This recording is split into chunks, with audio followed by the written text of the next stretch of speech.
Hello guys, कैसे हैं आप सब लोग। वेलकम है आपका डॉक्टर सैफी लाइफ चैनल में। आज हम बात करने वाले हैं अष्टांग हृदय के सूत्र स्थान के चैप्टर नंबर 8 की, जिसका नाम है मात्रा अशीतिया अध्याय। इस चैप्टर में हम मेनली जो हम आहार लेते हैं उसकी मात्रा के बारे में बताया गया है, वही हम देखेंगे। ये नोट्स हैं, इस तरीके से आप अपने यूनिवर्सिटी एग्ज़ाम में लिख सकते हैं। तो स्टार्ट करते हैं। इस चैप्टर में आहार की मात्रा पर विशेष ध्यान दिया गया है। सही मात्रा में पथ्य आहार भी ना लें तो वह भी रोग का कारण बनता है। नेक्स्ट पॉइंट है, आहार की मात्रा जठराग्नि को प्रदीप्त करती है। सभी प्रकार के आहार द्रव्य इसीलिए मात्रा की अपेक्षा करते हैं। जो आहार की मात्रा है, हमें आहार कम लेना है या ज़्यादा लेना है, ये जो है आहार द्रव्य जो है उसकी मात्रा की अपेक्षा करता है। जितनी हमारी जठराग्नि होगी उसी के अकॉर्डिंग हमें खाना खाना चाहिए।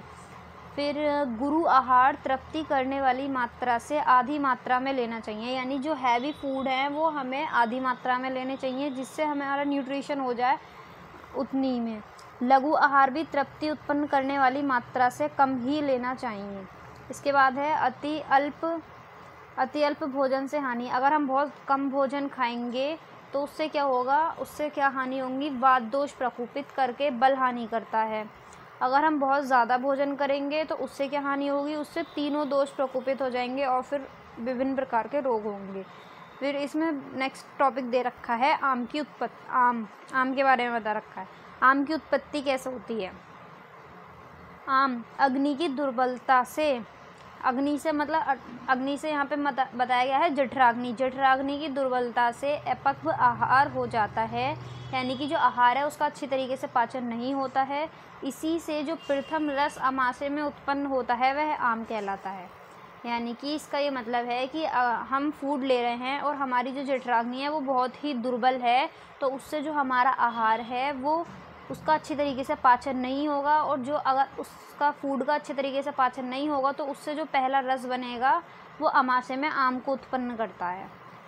आम भोजन या आम अवस्था कई व्याधियों को उत्पन्न करती है, जिनमें अल्सक और विसूचिका प्रमुख है।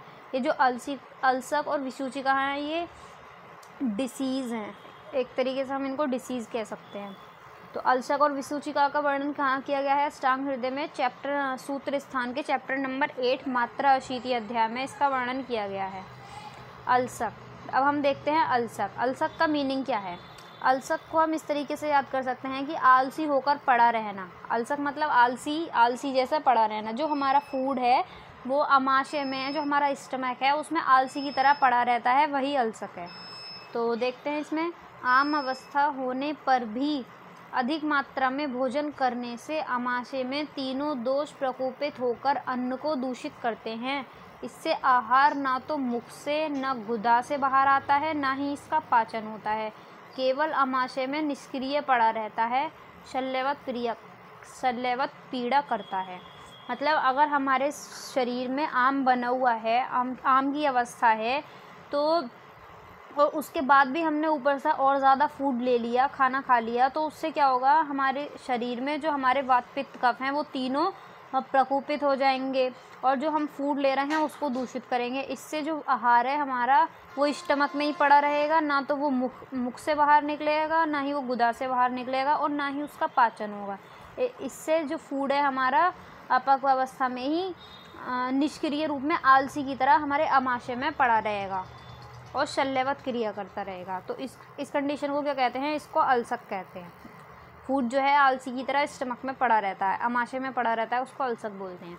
फिर नेक्स्ट है विसूचिका। विसूचिका क्या होता है, विसूचिका इसमें दे रखा है सूची का मीनिंग होता है सुई की तरह चुभोना, सुई के समान पीड़ा जिसमें होती है उसे विसूचिका कहते हैं। तो आम अवस्था रहने पर भी अधिक भोजन करने से आमाशय में तीनों दोष कुपित होकर अन्न को दूषित करते हैं। इसमें आहार मुख व गुदा दोनों मार्गों से बाहर निकलता हुआ विविध प्रकार की वेदनाएं करता है, वह सूची के समान वेदना करता है।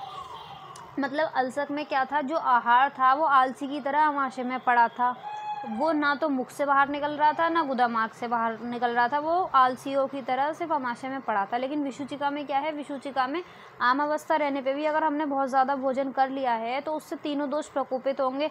और इसमें क्या है, इसमें जो आहार है वो मुख से भी बाहर निकलेगा, गुदा से भी बाहर निकलेगा और बहुत पीड़ा देगा और कैसी सूची के समान सुई की तरह चुभने वाली पीड़ा करेगा, तो उसको क्या कहेंगे, विषुचिका कहेंगे। फिर नेक्स्ट हम देखते हैं दंडालसक। दंडालसक क्या होता है, दंडालसक में भी मीनिंग है दंडालसक, इसमें दे रखा है जो डंडे के समान, डंडा देखा है ना इस तरीके से पतला सा होता है, उसी की तरह जो होता है दंडालसक होता है, व्यक्ति डंडे की तरह हो जाता है दंडालसक में। तो इसमें बताया गया है जब दोष अतिशय दूषित हो जाते हैं तो स्रोतोषों के आम के द्वारा अवरुद्ध होने के कारण दोष शरीर में तिर्यक प्रविष्ट होकर शरीर को डंडे के समान स्तब्ध कर देते हैं। यानी कि जब दोष जो है बहुत ज़्यादा दूषित हो जाते हैं तो जो हमारे बॉडी में स्रोतस हैं वो अवरुद्ध हो जाते हैं, उससे आम के द्वारा स्रोतस जो है अवरुद्ध हो जाते हैं। इससे जो दोष हैं वो तिर्यक प्रविष्ट होने लगते हैं। एक होती है ऊपर ऊर्ध्व, एक होती है अधो, एक होती है तिर्यक, यानी कि इधर उधर जो गमन करते हैं वो तिर्यक गति कहलाती है। तो जो दोष हैं वो तिर्यक गमन करने लगते हैं, इससे जो हमारा जो शरीर है वो डंडे के समान हो जाता है। इस कंडीशन को हम बोलते हैं दंडालसक।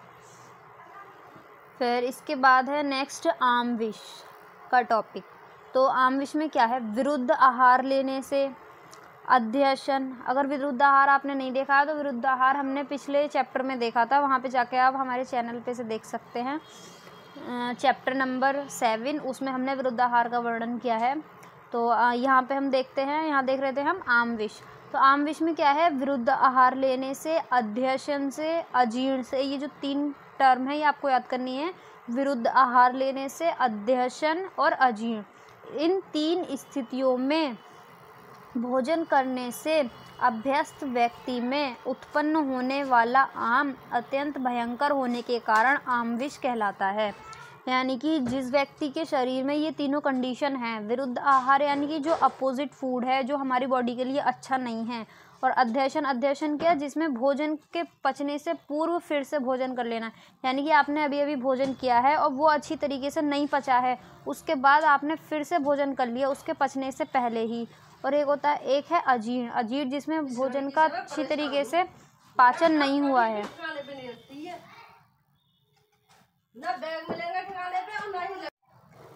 इन 3 स्थितियों में भोजन करने से अभ्यस्त व्यक्ति में उत्पन्न होने वाला जो आम है वो अत्यंत भयंकर हो जाता है।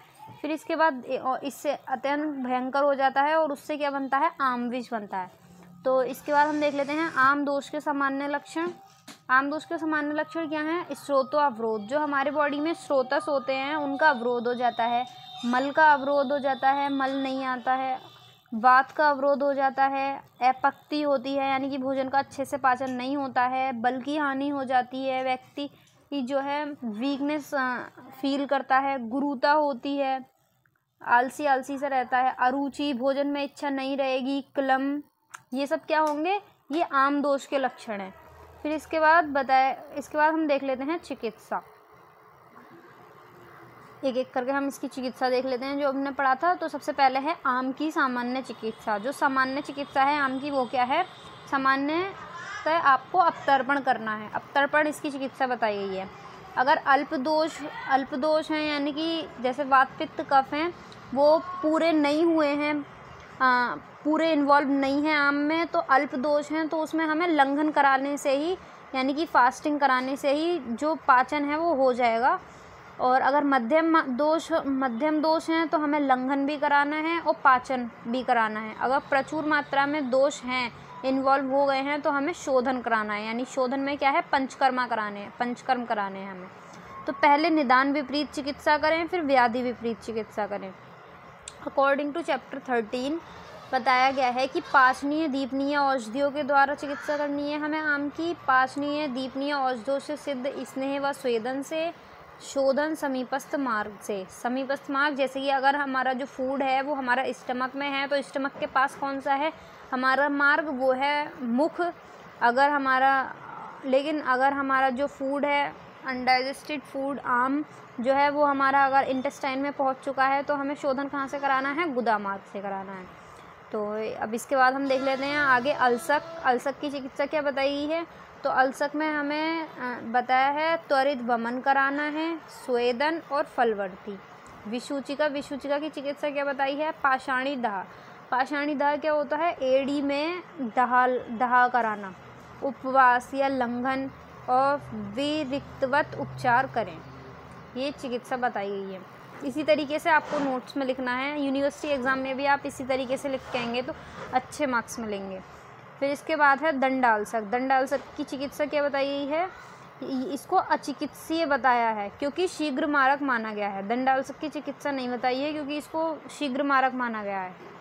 आम विष को भी अचिकित्सीय बताया है क्योंकि इसमें विरुद्ध उपक्रम होते हैं। आम विष में क्या होता है, शीत उष्ण दोनों चिकित्साएं हानि करती हैं। विष उष्ण चिकित्सा में बढ़ता है, आम शीत चिकित्सा से बढ़ता है। तो आम क्या है, आम जो है मंदाग्नि है और विष जो है वो उष्ण है। तो अगर हम उष्ण चिकित्सा देंगे तो विष बढ़ेगा, अगर हम शीत चिकित्सा देंगे तो फिर आम की वृद्धि होगी। इसलिए इसमें दोनों ही चिकित्साएं हानि करती हैं, इस वजह से इसको अचिकित्सीय बोला गया है, इसकी चिकित्सा नहीं बताई गई है। फिर इसके बाद देखते हैं हम अजीर्ण की उत्पत्ति। अजीर्ण क्या होता है, अनडाइजेस्टेड फूड एक तरीके से हम कह सकते हैं, अपचन, जिसका पाचन नहीं हुआ है फूड का। तो अजीर्ण शमशन, अध्यशन, विषमाशन, विरुद्ध आहार, विष्टम्भी भोजन, मंदाग्नि, विदाही भोजन, अति जलपान करने से, शोक, क्रोध व भूखा रहने से अजीर्ण की उत्पत्ति होती है। यानी कि भोजन कब होता है, जब ऐसी कंडीशन कब आती है जब भोजन का पाचन ना हो। तो ऐसा जब होता है अगर हम विरुद्ध आहार लें, विष्टम्भी भोजन लें, जब हमारी जो जठराग्नि है वो मंद हो, विदाही यानी कि जलन वाला फूड लें, अति जलपान यानी कि खाना खाते टाइम हम बहुत ज़्यादा जल का यूज़ कर रहे हैं, पानी पी रहे हैं, या अगर हमारे घर में कोई शोक हुआ है, दुख है, या गुस्से में, भूखा रहने से, और शमशन, अध्यसन, विषमासन से, इनसे जो है अजीर्ण की उत्पत्ति होती है। इसका जो श्लोक है ये मिश्रम पथ्यम च भुक्तम शमशनम मतम विद्याध्यशन भूयो भुक्तस्योपरि भोजनम अकाले बहु च अल्पम व भुक्तम तु विषमासनम। ये आप याद कर सकते हैं श्लोक इसका। इसमें शमशन क्या बताया गया है, पथ्य व अपथ्य मिलाकर भोजन लेना शमशन कहलाता है। अध्यशन खाया हुआ भोजन पचे बिना भोजन करना, यानी कि भोजन आपने किया है वो पचा नहीं है, उसके बाद आपने और भोजन कर लिया तो वो कहलाता है अध्यशन। विषमासन विषम मात्रा में विषम काल में भोजन करना विषमासन कहलाता है।